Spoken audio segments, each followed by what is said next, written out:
Let's walk through the steps to properly remove a DOT cylinder from a travel trailer or fifth wheel for either tank inspection or refill, and then the instructions to reconnect and prepare for use.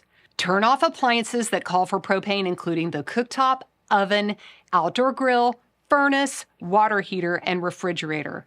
At the tank, turn the service valve to the off position.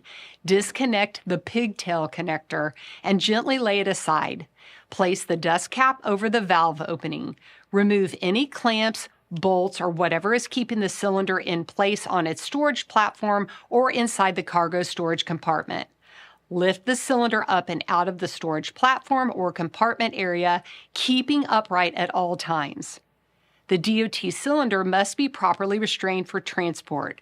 The home study course will explain the reasons for keeping the cylinders upright and also give detailed instructions for how to restrain during transport. Reverse these steps upon return. Place the cylinder on the storage platform or in the cargo storage compartment. Put the bolts or clamps back in place to secure the cylinder and reconnect the pigtail. The motorized RVs must be driven directly to the propane dispenser technician for refilling. Ensure that all appliances calling for propane in the RV are turned off prior to filling.